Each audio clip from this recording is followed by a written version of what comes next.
کہ اگر امام ضامن بندھا رہے گا تو دلہا صاحب محفوظ رہیں گے، کیونکہ جتنی دیر وہ دلہا بنے رہتے ہیں اس وقت ان کا اللہ سے تعلق ڈسکنیکٹ ہو جاتا ہے، تو تبھی تو دوسرا آدمی حفاظت کرے گا۔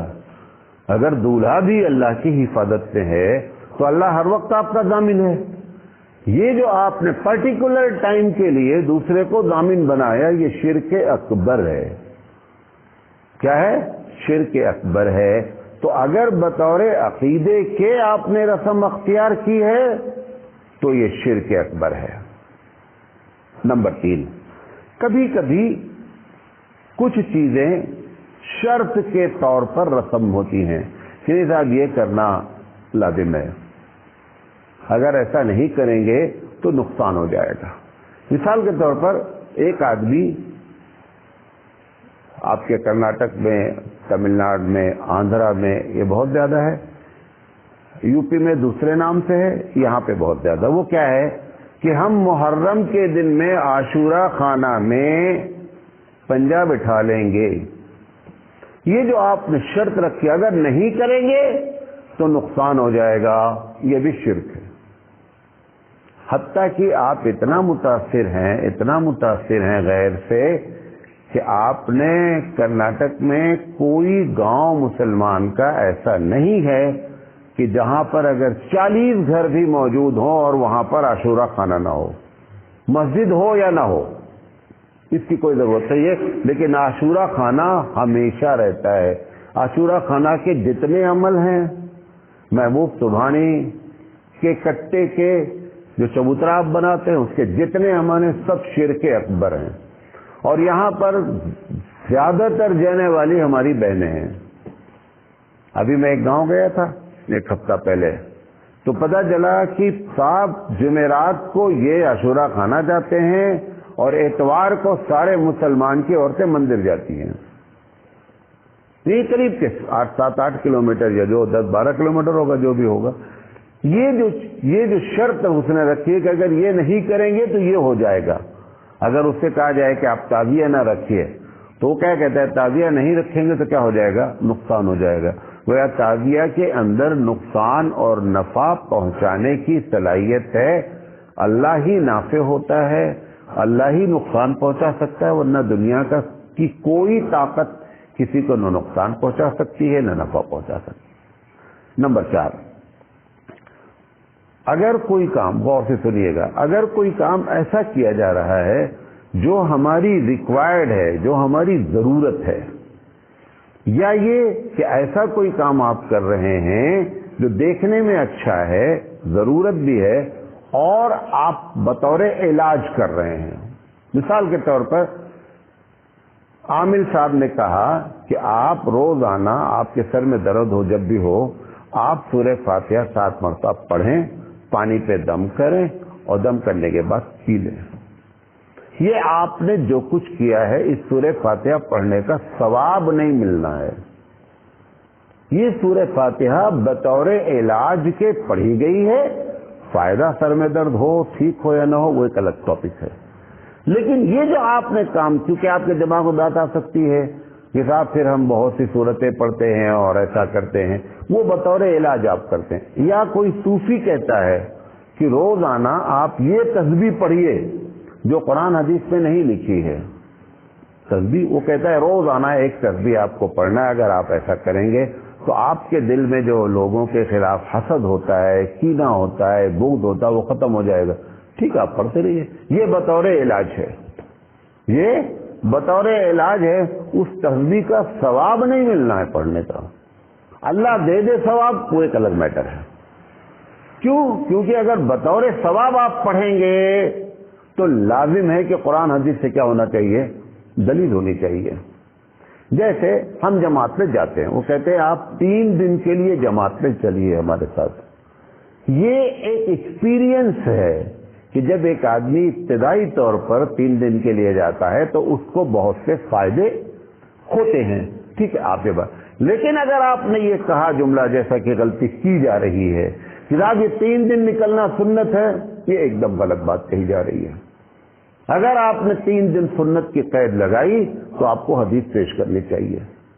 آپ بولیں جیسے میں مدرسہ چلاتا ہوں، میں نے کہا بھائی مدرسے کی ٹائمنگ 8 o'clock، 8 بجے مدرسہ شروع ہوگا، 12 بجے مدرسہ ختم ہوگا۔ آپ بولیں مولانا کہاں لکھا ہے قرآن حدیث میں کہ 8 بجے شروع کرو 12 بجے ختم کرو؟ کہیں لکھا ہے؟ نہیں، یہ ہماری ضرورت ہے۔ ہم نے ایکسپیرینس حاصل کیا ہے کہ اگر مارننگ ٹائم میں 8 سے 12 پڑھایا جاتا ہے تو بچوں کے اوپر اچھے اثرات مرتب ہوتے ہیں۔ اس بنیاد پر میں نے ٹائمنگ رکھ دیا ہے۔ جیسے ہی میں کہوں کتاب 8 سے 12 پڑھنے میں یہ سنت طریقہ ہے، یہ مستحب ہے، لازم ہے ہم قرآن حدیث کی دلیل پیش کریں۔ اور یہ چونکہ جماعت میں ایک بڑا طبقہ وہ تقریر کرتا ہے جو علم سے کورا ہوتا ہے، لہذا وہ یہ جملے بول دیتا ہے اور اس کے بعد پھر لوگ اس پر اعتراض شروع کر دیتے ہیں۔ اگر وہ یہ کہے کہ نہیں صاحب ہمارا یہ تجربہ ہے، یہ ہماری ضرورت ہے، تو کوئی بھی اعتراض نہیں کیا جا سکتا ہے، چاہے تو 40 دن کے لیے نکلے، چاہے تو 4 مہینے کے لیے نکلے، چاہے کوئی سال بھر نکلے یا 1 گھنٹے کے لیے نکلے، اس سے کوئی بحث نہیں۔ لیکن اگر آپ نے لفظ سنت استعمال کیا، you have to do the دلیل فرام دا قرآن اینڈ حدیث، اس کے علاوہ کوئی چارہ نہیں ہو سکتا ہے۔ یہ غلط فہمیاں لوگوں کو اعتراض کرنے کا موقع ملتا کیوں ہے؟ کیونکہ یقینی بات ہے ایک میتھ کا ٹیچر نہیں ہے، اس کو آپ نے کہا میتھ پڑھائیے، کیا کرے گا وہ کرے گا کیا؟ بھئی آپ نے کہہ دیا کہ آپ کو میتھ پڑھانا ہی پڑھانا ہے، وہ کہہ رہا ہے میں میتھ نہیں جانتا، وہ بولے گا بھی نہیں میں میتھ نہیں جانتا، آپ نے اس کو کھڑا کر دیا ہے۔ وہ جو نتیجہ برآمد کرے گا، ویسے ہی جاہل آدمی کو آپ نے تقریر کے لیے کھڑا کر دیا، وہ بھی نتیجہ برآمد کرے گا۔ جیسے میں نے ابھی کہا کہ جب آپ ایک بات سمجھتے ہیں کہ اس کا تعلق علم سے ہے، دین سے ہے، دین جانتا کون ہے؟ عالم جانتا ہے۔ آپ اس کو کانٹیکٹ نہیں کر رہے ہیں، آپ آٹو والے سے پوچھ رہے ہیں کہ دین کسے کہتے ہیں، تو آٹو والا جو فتویٰ دے گا وہ معلوم ہے۔ جیسے میں نے کووڈ کی مثال دی کہ مسجد کا تعلق دین سے، آپ مولانا سے پوچھ ہی نہیں رہے مولانا کووڈ سینٹر قائم کر سکتے کہ نہیں، وہاں دانشمند لوگ فتویٰ دے رہے ہیں، ٹھیک ہے دانشمند جیسا فتویٰ دینا چاہیے دے گا، کیونکہ اس کو کلمہ پڑھنے کا صحیح طریقہ نہیں ہے تو وہ کیا ڈیسیزن لے گا؟ وہ ڈیسیزن لے رہا وہ، یہ ہر چیز دے۔ مولانا ثانی رحمۃ اللہ علیہ نے یہ بات بہت پہلے لکھی ہے، انہوں نے تو یہاں تک لکھا ہے کہ سب کو عالم نہیں بناؤ، مولانا نے لکھا ہے سب کو عالم نہیں بناؤ، عالم ایک پروفیشنل کورس ہے، ہر پروفیشنل کورس انٹرنس ایگزام مانگتا ہے۔ آپ سمجھ رہے ہیں؟ آپ MBA کرنا چاہتے ہیں، آپ MBBS میں جانا چاہتے ہیں، آپ BE کرنا چاہتے ہیں، شرط سب کی ہے 12واں پاس ہو، لیکن اس کا یہ مطلب نہیں ہے کہ ہر 12واں پاس MBBS میں ایڈمیشن ہو جائے گا، یہ ضروری نہیں ہے۔ کیوں؟ کیونکہ وہ پروفیشنل کورس ہے۔ پروفیشنل کورس میں اس کورس سے پہلے ایک کیا ہوتا ہے؟ انٹرنس ایگزام ہوتا ہے۔ آج آپ کو تعجب ہوتا ہوگا، اتنے مدرسے ہیں کہ آپ گن نہیں سکتے۔ بھارت میں ماشاءاللہ مسلمانوں کا جو پرسنٹیج ہے آبادی کے لحاظ سے، اس لحاظ سے دنیا کے کسی قوم کسی دھرم کے اتنے دھارمک سنستھائیں نہیں ہیں جتنا مسلمانوں کے پاس بھارت میں سنستھا موجود ہے۔ ہندو یہاں 70 کروڑ ہیں، آپ پورے ہبلی میں 5 ہندوؤں کی دھارمک سنستھا نہیں بتا سکتے جہاں پر ان کا دھرم پڑھایا جاتا ہو۔ 70 کروڑ، 60% تو کم سے کم ہبلی میں ہندو رہتے ہیں۔ آپ کے کم سے کم میں 10 مدرسے بتا سکتا ہوں جو ہبلی میں چلتا ہے، جس کی آبادی 18 سے 22 کروڑ ہے، اس کے 10 دھارمک سنستھائیں موجود ہیں۔ جس کی آبادی 60 کروڑ ہے، اس کی 5 دھارمک سنستھائیں بھی ہبلی میں موجود نہیں ہے۔ ہم یہ نہیں کہہ رہے ہیں ان کو اپنے دھرم کی ضرورت ہی نہیں ہے، جتنا جانتے ہیں اتنا ان کے لیے کافی ہے، آپ کو بڑی ضرورت ہے۔ لیکن ہوا کیا ہے، ایسے لوگوں کو آپ نے عالم بنانا شروع کر دیا ہے کہ جو پروفیشنل کورس کے حامل ہی نہیں ہیں، زیادہ نتیجہ برآمد ہو رہا ہے۔ تو جب بھی کم علم آدمی تقریر کرنا شروع کرے گا، نتیجہ نکلے گا آپ نے جس کو کھڑا کیا ہے وہ نتیجہ اپنے جہالت کا برآمد کرتا رہے گا۔ لہذا لازم نے بات کس پر آئی کہ یہ جو آپ جماعت میں جاتے ہیں، آپ کبھی بھی نہیں بولیں یہ سنت طریقہ ہے. آپ بولیں یہ ہماری ضرورت ہے, اس کے اچھے نتائج ہیں, کوئی اعتراض نہیں کر سکتا شرعی لحاظ سے. لیکن اگر آپ یا تو آپ سنت بول رہے ہو تو دلیل پیش کر دیجئے. بخاری میں لکھا ہے, مسلم میں لکھا ہے کہ 3 دن جانا چاہیے. ایسا نہیں کرنا چاہیے. میں یہ سارے علماء جو جماعت میں نہیں شامل ہوتے ہیں, اس کی ایک بڑے وجہ کیا ہے کہ ہم سے ایک صاحب نے کہا آپ گشت کی فضیلت پر تقریر کیجئے جماعت میں گئے. ہم نے کہا حدیث تم بتاؤ, فضیلت میں بیان کروں گا, میں تشریح کرتا ہوں. آپ بتائیے حدیث. اب وہ نہیں بتا رہا ہے. اب میں جانتا ہوں کہ نبی پر جھوٹ بولنے کا گناہ کتنا بڑا ہے, یہ تم کو پتہ ہی نہیں ہے. میں کیسے بولوں نبی پر جھوٹ؟ میں کیسے کہہ دوں یہ اللہ کے رسول نے یہ بات کی؟ میں نہیں کہہ سکتا. بخاری کی روایت ہے, من کذب علی متعمدا فلیتبوأ مقعدہ من النار, کہ جو میرا نام لے کر کے جھوٹ بولے وہ اپنا ٹھکانہ جہنم بنا لے. بھائی میں تو نیکی کمانا چاہ رہا ہوں جنت میں جانے کے لیے نا. آپ نیکی کے ذریعے جہنم میں کیوں جانا چاہ رہے ہیں؟ نیکی کما کر کے جہنم میں جائے تو یہ تو بڑے افسوس کی بات ہو گئی نا. لہذا 1000 مرتبہ جب ایک آدمی کو آپ ممبر پر بٹھالتے ہیں, اس سیٹ پر بٹھالتے ہیں, تو سوچیں, یا تو رٹا دے بات کہ بھیا یہ میمورائز کر لے, یہی بات بولنا ہے تجھے. لیکن اگر آپ نے اس کو اوپن پاور دیا ہے نا, یہاں بیٹھتے ہی آدمی کی 10 سال عمر کم ہو جاتی ہے اور 100 گنا درجہ بڑھ جاتا ہے, اس کا راجا بن جاتا ہے. وہ سمجھتا ہے میں ہیرو ہوں, میں جو بول رہا ہوں وہی ہے. یہ کیونکہ اسٹیج پر بیٹھا ہوا ہے نا, وہ سمجھتا ہے میں جو بول رہا ہوں وہ ہے. لہذا 1000 مرتبہ اس پر سوچنا چاہیے. اور یہ بھی آپ کو بتا رہا ہوں, میں یہ بول رہا ہوں, آپ کو بولے گا کوئی نہیں, کیونکہ جب آپ بولیں گے حق بات, کبھی ان کو برا لگے گا, کبھی ان کو برا لگے گا, سب کو اچھا لگے گا ہی نہیں. ہم کیا چاہتے ہیں, سب ہمارے ساتھ جڑے رہیں. سب جڑے رہتے ہیں تو اوپر والا الگ ہو جاتا ہے. اوپر والے کو اگر اپنے ساتھ جوڑنا ہے تو کچھ لوگوں کو ناراض کرنا پڑتا ہے. اگر نہیں کریں گے تو نتیجہ نکلے گا کہ آپ مداہن فی الدین ہیں. مداہن فی الدین کا مطلب یہ ہے, گائے دودھ دیتی ہے, بیل دیتا ہوگا. یہ پالیسی نہیں ہونی چاہیے. کلیئر پالیسی رکھیں, گائے دودھ دیتی ہے, بیل ہرگز نہیں دیتا. یہ نہیں کہنا چاہتا, وہ کہتا ہوں دیتا ہوگا. جس کو آپ اپنی زبان میں کہتے ہیں بڑا راجنیتک ہے, مطلب جھٹے کا نام راجنیتک ہے. بڑا جھوٹ بڑا راجنیتک ہے, بڑا سیاست دان ہے. یہی سب سیاست ہے. بہرحال تو یہ اس رسم بطور اگر اس طریقے سے کی گئی تو بھی گناہ ہوتی ہے. اسی طریقے سے رسم بطور ایک کلچر ہوتی ہے. کلچر سمجھتے ہیں, آپ کے علاقے میں ایک سبھیتا ہے, ایک تہذیب ہے, ایک کلچر ہے. مثال دیتا ہوں کہ آپ جیسے کہ دولہا ہے, شادی کے لے لیتے ہیں, دولہا ہے تو دولہے کو ایک ہار ڈال دیا گیا تاکہ یہ معلوم ہو کہ ذات اس میں سے دولہا کون ہے. اگر آپ نے ایک ہار ڈال دیا ہے تو یہ علاقائی کلچر ہے. اب علاقائی کلچر ہے, اگر وہ علاقائی کلچر اسلام کے خلاف نہیں ہے تو مباح ہے. مباح کا مطلب کرنے پر ثواب نہیں ہے, چھوڑنے پر گناہ نہیں ہے. کرنے پر ثواب نہیں ہے, چھوڑنے پر گناہ نہیں ہے. اس کو کہتے ہیں مباح. اور اگر وہ علاقائی کلچر میں پیسہ فری کا خرچ ہو رہا ہے تو قرآن مجید کی جو آیت ہے وہ آپ کے اوپر لگے گی. کیا کہ فضول خرچ کرنے والے شیطان کے بھیا ہیں. شیطان کی قرآن کی آیت کا ترجمہ کر رہا ہوں کہ فضول خرچی کرنے والے کون ہیں؟ شیطان کے بھائی ہیں.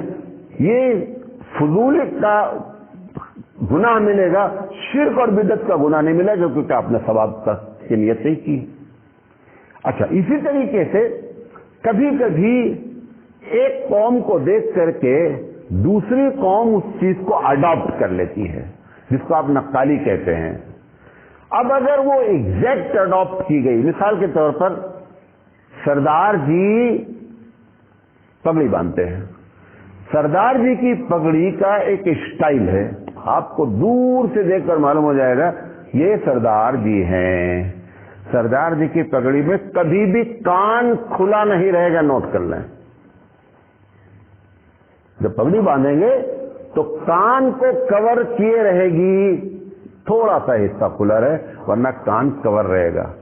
کوئی بھی اگر مسلمان سردار جی کی تیرے پگڑی باندھ لے گا تو اللہ کے رسول صلی اللہ علیہ وسلم فرمائے من تشبہ بقوم فہو منہم، کہ جو قوم جس قوم سے مشابہت اختیار کرے وہ اسی قوم کا ایک پارٹ ہے۔ آپ بھی سردار جی ہیں، آپ بھی سردار جی ہیں، اب وہ سردار جی کا جو عقیدہ ہے پگڑی باندھنے کا، وہی عقیدے کا گناہ تم کو بھی ملنا ہے جو سردار جی کو ملنا ہے۔ لہذا اگر کسی قوم کی نقالی کی گئی اور وہ اس کا سمبل ہے، وہ اس کا شعار ہے، وہ اس کا مذہبی معاملہ ہے، وہ اس کا عقیدہ ہے، تو پھر ایسی شکل میں اس کلچر کو اختیار کرنے پر مشابہت اختیار کرنے کا گناہ ملے گا۔ آخری بات، کبھی کبھی رسم شو بازی میں کی جاتی ہے۔ شو بازی، شو جانتے ہیں؟ وہ تو بہت مارتے ہیں ہم لوگ، وہ تو ہم کو معلوم ہے۔ شو کرنا ہے، شو آف جسے آپ کہتے ہیں، پبلک میں پبلسٹی ہونی چاہیے، لوگ بولے مولانا صاحب کیا کیا شادی کی ہے، ماشاءاللہ کیا کیا شادی کی ہے۔ ایک مرتبہ ایک کوئی آدمی سنت کے مطابق کر دے تو ایک آدمی نہیں بولتا کہ مولانا صاحب نے سنت کے مطابق شادی کی ہے۔ مولانا صاحب جب بڑا ہال بک کرتے ہیں تو بس کیا کیا کیا شادی ہے۔ یہ جو شو مارنے کی بات کی گئی ہے، شو کے رزلٹ نکلتا ہے ریاکاری۔ شو کا مطلب کیا ہوتا ہے؟ ریاکاری۔ اور حضور نے فرمایا من صلی یرائی فقد اشرکا، جس نے نماز پڑھی شو بازی کے لیے اس نے شرک کیا۔ پبلک کو اٹریکٹ کرنے کے لیے، پبلک کو اٹریکٹ کرنے کے لیے کوئی بھی کام کیا جاتا ہے تو اس کے اندر گناہ ہوتا ہے۔ ایک آدمی عطر لگائے، شادی میں جا رہا ہے، اگر ذرہ برابر اس کے دماغ میں بات آئی کہ یہاں عورتیں بھی آتی ہیں اس لیے عطر لگا رہا ہے، گناہ کبیرہ ہے، گناہ کبیرہ ہے۔ کیوں؟ کیونکہ آپ اٹریکٹ کرنا چاہتے ہیں۔ ایک عورت برقع پہنے ہی ڈیزائن والا کہ ہمارا برقع دیکھنے میں اچھا لگے، یہ جو اس نے پردہ کیا، اس سے بڑی بے پردہ کوئی نہیں اس محفل میں، سب سے بڑی بے پردہ یہی ہے جو برقع پہن کر گئی ہے۔ یہ شو بازی ہے، یہ شو بازی جو ہوتی ہے یہ غلط ہوتی ہے۔ لہذا رسمیں کا یہ معاملہ ہے، اس کو جب آپ سمجھیں گے تب آپ کو سمجھ آئے گا۔ اب قربانی میں جو رسمیں ہو رہی ہیں وہ آپ کو ایک ایک کر کے جلدی جلدی بتا دیتے ہیں، آپ سنتے جائیں کیونکہ کل قربانی ہے۔ کچھ لوگ سمجھتے ہیں کہ عقیقہ جس کا نہیں ہوا ہے وہ قربانی نہیں کر سکتا، ایک دم غلط بات ہے۔ اس کا الٹا بھی بعض لوگ سمجھتے ہیں کہ قربانی جس کی ہو رہی ہے عقیقہ ہونا ضروری ہے، عقیقہ جس کا ہو رہا ہے اس کی قربانی ہونا ضروری ہے۔ دونوں بات غلط ہے۔ غلط بات خوب مشہور ہوتی ہے، صحیح بات مشہور نہیں ہوتی۔ اس کی وجہ ہے کہ ہر غلط بات کی ایڈورٹائز کا جو کانٹریکٹ ہے وہ اپنے پارٹنر شیطان کے پاس ہے، وہ اس کو کیا کرتا ہے؟ ایڈورٹائز کرتا ہے، لہذا وہ خوب مشہور ہوتی ہیں۔ اسی طریقے سے کہتے ہیں کہ گھر کا بڑا اگر قربانی کر دے تو پورے خاندان والوں کی طرف سے قربانی کی ضرورت ہے، یہ بھی ایک دم غلط ہے۔ آپ کے گھر میں آپ نماز پڑھنے آئے ہیں، بیٹا نماز پڑھا کہ نہیں پڑھا؟ بیٹا کہاں پڑھتا ہے؟ یہ بھی ایک بڑا مسئلہ ہے۔ سب کو ہم تبلیغ کر رہے ہیں، ہمارے گھر میں نمازی نہیں، بے نمازی بیٹھے ہوئے ہیں، گھوم گھوم کے تبلیغ، افریقہ کے جنگل تک تبلیغ کرنے جا رہے ہیں۔ گھر میں بیٹے مسجد میں آنے کے لیے تیار نہیں، پہلے ان کو لے آؤ یار مسجد میں، ان کو لانے کے لیے تیار نہیں ہے۔ جو چیز فرض ہوتی ہے انڈیویجول ہوتی ہے۔ تمہارے ایک کے کر لینے سے پورے گھر کے اوپر سے نماز فرض فجر کی ختم ہو گئی؟ نہیں ختم ہوگی، ایک ایک فرد پر لازم ہے کہ نماز پڑھی جائے۔ قربانی جس پر فرض ہے لازم ہے کہ وہ قربانی کرے، نہیں ہمارے گھر کے بڑے کر دیے لہذا سب لوگ حضور کی طرف سے قربانی ختم ہو گئی، ایک دم غلط بات ہے۔ اللہ کے رسول صلی اللہ علیہ وسلم نے پوری امت کی طرف سے قربانی کی۔ کس کی طرف سے؟ پوری امت کی طرف سے۔ اس سال امت نے قربانی بند کر دی کہ ہمارے نبی نے، بھائی نبی نے جس کے لیے قربانی کر دی، اب کہیں کو تو قربانی کرتا بھائی نبی تو کر دی تمہارے نام، اب تمہیں کیا کر رہے ہیں؟ ان سے زیادہ ثواب لیتے کیا؟ نہیں، آپ نے ثواب پہنچانے کے لیے پوری امت کو، آپ کو درد تھا، آپ نے پہنچا دیا ثواب، لیکن کیا قربانی کسی کے اوپر سے ختم ہوئی؟ کسی کے اوپر سے نہیں، سب نے قربانی کی۔ حضور صلی اللہ علیہ وسلم نے خود، ایک حدیث ہے، صحیح حدیث ہے کہ حضور صلی اللہ علیہ وسلم نے ایک قربانی اپنی طرف سے کی اور ایک اپنے گھر والوں کی طرف سے کی، ٹھیک ہے؟ اچھا گھر والوں کی طرف سے کیوں کی؟ گھر والے میں حضور شامل ہے کہ نہیں؟ میں آپ سے پوچھنا چاہتا ہوں، جو بڑا ہنگامہ سوشل میڈیا پہ کر رہے ہیں لوگ، گھر میں حضور شامل ہے کہ نہیں؟ آپ بولیں میرے گھر والے اور میں باہر، ایسا ہوتا کیا؟ ابے گھر میں آپ نمبر 1 پہ ہیں بھیا، بقیہ لوگ آپ کے پیچھے ہیں، ہے کہ صحیح بات کی نہیں؟ اللہ کے رسول صلی اللہ علیہ وسلم اگر گھر والوں کی طرف سے قربانی کرنے سے سب کی طرف سے، تو اپنے کو الگ سے کرنے کی کیا ضرورت تھی اور سب گھر والوں کی طرف سے کرنے کی کیا ضرورت تھی؟ گھر والوں پر کسی پر واجب ہی نہیں تھی قربانی، آپ بھی کر سکتے ہیں۔ اپنے اوپر واجب تھی، وہ آپ نے الگ سے کر دیا، تو 2 قربانی کرنے کی کیا ضرورت تھی؟ ایک قربانی کر دینا چاہیے تھا، اپنے آپ گھر میں شامل ہو جاتے آپ۔ یہ غلط فہمی ہے۔ جو چیز واجب ہوگی، جو چیز فرض ہوگی، وہ امی نے نماز پڑھ لیا ہے لہذا بیٹیا تم کیوں نہیں پڑھی؟ نہیں امی ہمارے ہاں روزانہ فجر کی نماز پڑھتی ہیں، ہمیں پڑھے نہیں پڑھے چلتا ہے۔ چلتا کیا؟ کبھی نہیں چلتا، کبھی نہیں چلتا۔ اللہ کے تیسری غلط فہمی کرناٹک میں بہت زیادہ ہے۔ اگر خسی ہے جانور، خسی جانتے ہیں کہ جس کے جو ہے بیضا نکال دیے جاتے ہیں، انڈے جس کے نکال دیے جاتے ہیں، وہ بیل کے بھی کیے جاتے ہیں،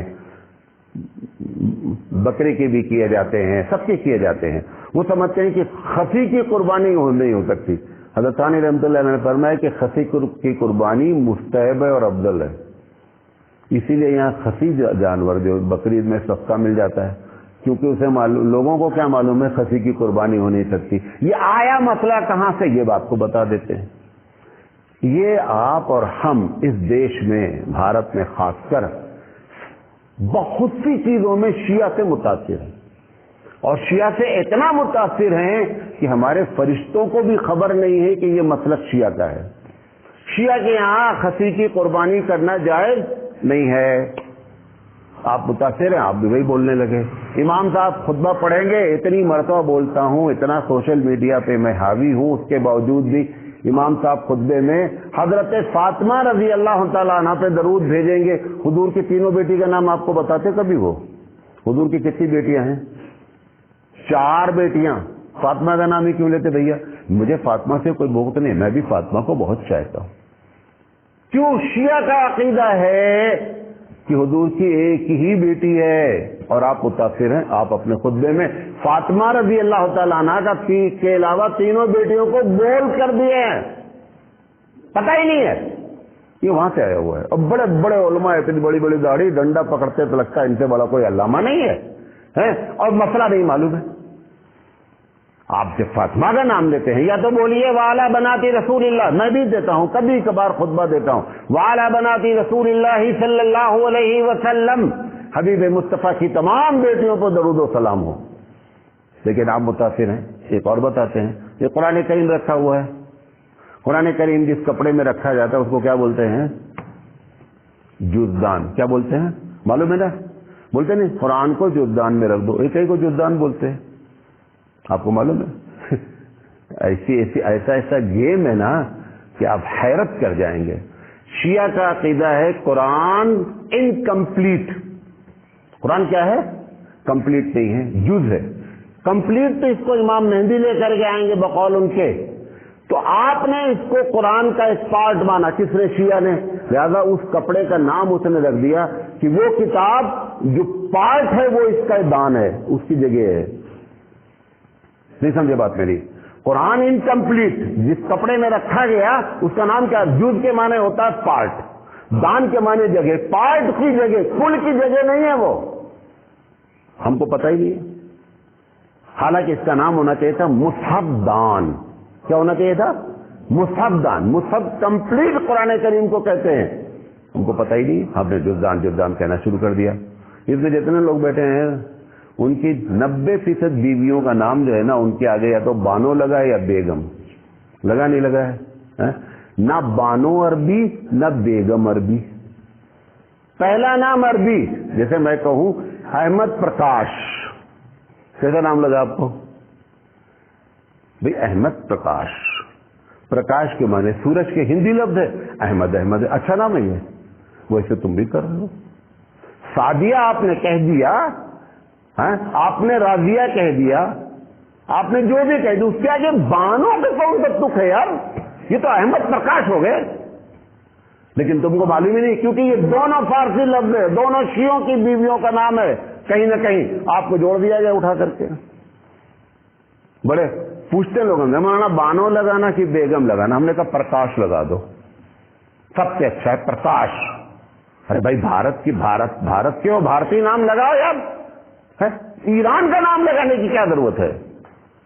دیش بھکت بنو، بھارت میں لوگ رہو، پرکاش نام لگاؤ، محمد پرکاش، احمد پرکاش، اچھا نام ہو جائے.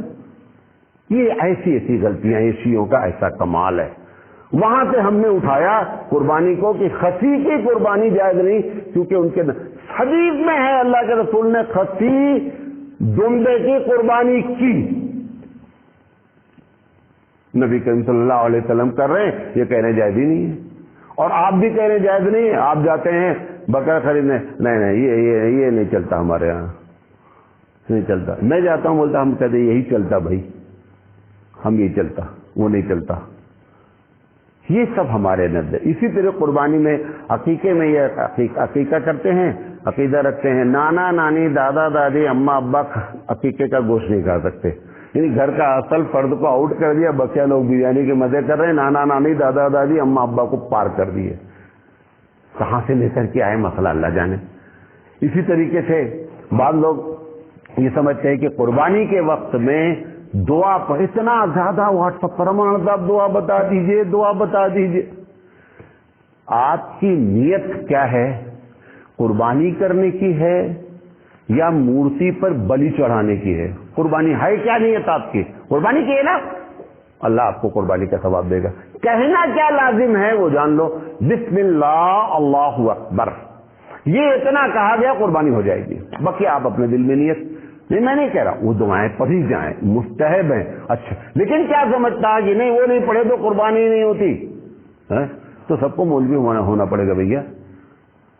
یہ اس قسم کے چلے. اسی طریقے سے بعض لوگ یہ سمجھتے ہیں کہ ان 10 دنوں میں میاں بیوی کا ملنا ناجائز ہے. ایسی سب غلطیاں نہیں کرو، سمجھے، دوسرے نتائج برآمد شروع ہو جائیں گے. یہ سب اپنے رمضان میں بیویوں سے ملنا ناجائز نہیں ہے، تو 10 دن میں کیا ہوگا؟ کچھ بھی نہیں ہوگا. لہذا اس کا بھی خیال رکھیں. بعض لوگ سمجھتے ہیں کہ سیٹ ناپ کر کے گوشت کو 3 حصے میں بانٹنا ضروری ہے. کوئی ضروری نہیں ہے. یہ سب کیوں؟ کیونکہ اللہ کی کتاب کو تم نے کیا کیا؟ اپنی زندگی سے آؤٹ کیا ہے. سب آئے گا. اللہ کی کتاب پڑھتے نا تو یہ سب ڈاؤٹ کلیئر ہوتا رہتا روزانہ. لیکن اللہ کی کتاب سے ہم کو بیر ہے، اس کو پڑھنا ہی نہیں ہے. نہیں پڑھنا، جاؤ ٹھوکر کھاؤ، رامائن پڑھو. جیسے رامائن پڑھتے ہو، رامائن پڑھنے والے کے اندر کیا کیا غلط فہمی ہوگی. تمہارے رامائن والوں کے ساتھ رہتے ہو، پڑھو. اس کی غلط فہمیاں آئیں گی، کہاں سے بچا سکتے اپنے آپ کو؟ قطعی نہیں بچا سکتے ہو. لہذا اسی طریقے سے بعض لوگ یہ سمجھتے ہیں کہ عورت قربانی نہیں کر سکتی، ایک دم کر سکتی ہے. میں تو کہتا ہوں اگر عورت کے نام پہ قربانی ہو رہی ہے، آپ اس سے بولیے قربانی کریں. اگر وہ قربانی کرنے کی طاقت رکھتی ہے، طریقہ جانتی، کرنا چاہیے قربانی. ہمارے پاس عورت، یہ دنیا والوں نے عورت کو جو ہے وہ بی گریڈ مانا ہے. ہمارے پاس تو عورت کے پیر کے نیچے جنت ہے یار. ہمارے یہاں بیوی کا درجہ دیا گیا کہ تم بہت اچھے ہو. جب بیوی بولے اچھی تو تم اچھے ہو. بیٹی کے پالنے کا درجہ دیا گیا کہ 2 بیٹی پالو گے جنت میں جاؤ گے. کسی حدیث میں لکھا ہے 2 بیٹے پالو گے جنت میں جاؤ گے. صحیح نہیں لکھا. جس کو اتنا بڑا، جس کو شریعت نے درجہ دیا، آپ اس کو کبھی کمرے میں بند کر دیتے ہیں کہ تم بیوہ ہو گئی ہو تو گھر کے اندر کمرے میں بیٹھے رہنا. کبھی تم نے اٹھا کر کے بتا دیا کہ تم ذبح نہیں کر سکتے ہو. پیریڈ آ گیا تو تم گھر نہیں تھے. سب برہمنوں والوں سے چال ہے بھیا. اسلام سیکھو، اسلام کے طریقے پہ رہو. اسی طرح بعض لوگ سمجھتے ہیں کہ ناپاک آدمی قربانی جب ہو رہی ہے تو کھڑا نہیں ہونا. ہمیں کہاں سے معلوم ہوتا ہے؟ سب سوال جو کرتے وہ نوٹ کرتا رہتا ہوں کہ کیا چل رہا ہے بھارت میں سین. اس سین سے ہم کو معلوم ہے. حتیٰ کہ آپ کو بتا دیں، میں کہہ نہیں رہا ہوں کرنا، ناپاک آدمی قربانی بھی کر دے تو جائز ہے. کھڑا ہونا تو درکنار ہے. قربانی کر دے، قربانی میں کوئی فرق نہیں. ایک مسلمان کبھی بھی ناپاک ہوتا ہی نہیں اندر سے. کافر اندر سے ناپاک ہو سکتا ہے، باہر سے پاک. مسلمان اندر سے 24 گھنٹے پاک، باہر سے بڑے تھوڑی دیر کے لیے ناپاک ہو جائے. مسلمان کبھی ناپاک نہیں ہوتا. بات پہلے سمجھ رہے؟ جس کا عقیدہ توحید ہوتا ہے وہ کبھی ناپاک نہیں ہوتا. ناپاک ہوتا ہے جس کا عقیدہ شرک ہوتا ہے. شرک والا ناپاک ہوتا ہے. جو ایک بات کہہ کر اپنی ختم کریں. بعض لوگ سمجھتے ہیں کہ پہلے والدین کی طرف سے قربانی ہونی چاہیے پھر اپنے، ان کے اوپر واجب ہے، ان کے اوپر واجب، آپ جس کے اوپر واجب ہے وہ پہلے کرے گا، اس کے نام قربانی ہونی چاہیے۔ والدین کی طرف سے آپ کریں اچھی بات ہے، لیکن اپنا چھوڑ کر کے نہیں امی ابو کی طرف۔ اسی طرح حج میں لوگ سمجھتے ہیں جب تک امی ابو حج نہیں کر لیں ہم حج پہ نہیں جا سکتے۔ تمہارے اوپر الگ سے فرض ہوتی ہے، ان کے اوپر الگ سے فرض ہوتی ہے۔ اسی طریقے سے جانور کو لے کر گھماتے ہیں، نمائش کرتے ہیں، سب ٹوٹل غلط ہے۔ بعض لوگوں کو تو میں نے یہاں تک دیکھا کہ جب ذبح کرنے جاتے ہیں نا تو غسل دیتے ہیں اور وضو کراتے ہیں۔ ہم نے کہا کلی کیسے کراتے یار؟ کہا وہ مردوں کو جیسے کراتے نا، کف اس میں کاٹن میں لے کر کے اس کے منہ میں رگڑتے ہیں پانی کو۔ یہ حرکتیں ہیں۔ اسی طریقے سے بعض لوگ یہ بھی کرتے ہیں، آپ کیا معلوم نہیں مجھے نہیں ہے، کہ جس جانور کی قربانی جن کی ہوتی ہے ان کو چھلاتے ہیں، چھو لو، وہ چھو لیتے ہیں تب جا کر کے قبول ہوتی ہے، کیونکہ یہ اللہ سے بڑے ہیں، جب چھو لیں گے تب قبول ہو جائے گی۔ اللہ کہاں قبول کرتا ہے؟ یہ ان سے بڑے آدمی ہیں، ان کے چھونے سے اتنے بابرکت ہیں، سمجھے، استنجا کر کے پانی نہیں لیتے، یہ چھو لیں گے تو قربانی کیا ہو جائے گی؟ ان کی قبول ہو جائے گی۔ یہ سب ہماری جو ہے وہ بعض لوگ قبر کے پاس، بعض گاؤں میں ایسے بھی ہیں، ایک قبر ہے حضرت کی، ساری قربانی کہاں ہوتی ہے؟ قبر پہ، ایک بھی قربانی نہیں ہوتی، ساری کی ساری ناجائز ہے۔ کوئی بھی جانور، کوئی بھی کھانا، کوئی بھی کپڑا اگر آپ نے کسی کی طرف بطور ثواب کے منسوب کر دیا، وما اہل بہ لغیر اللہ، جو اللہ کے علاوہ کسی طریقے سے منسوب ہو گیا، سب شرک اکبر۔ یہ جو آپ لنگر کرتے نہیں، قبر پہ جا کے کھانا کھلائیں گے، اور جب فقیر محلے میں اگر ہے تو وہ جب تک قبر پہ نہیں جائے گا اس کا پیٹ نہیں بھرتا کیا؟ حضرت پیٹ بھراتے کیا؟ شرک ہے۔ اس طریقے سے طواف کراتے ہیں، قبروں کا طواف کراتے ہیں، اور قربانی کے وقت میں درود پڑھتے ہیں۔ بہرحال یہ سب لوگوں کی غلط فہمیاں ہیں۔ ٹائم آج زیادہ ہو گیا، اللہ تعالیٰ جو ہے وہ سنت پر عمل کرنے کی توفیق عطا فرمائے۔ آخر دعوانا ان الحمدللہ رب العالمین۔ سبحان اللہ و بحمدہ، سبحانک اللہم و بحمدک، اشہد ان لا الہ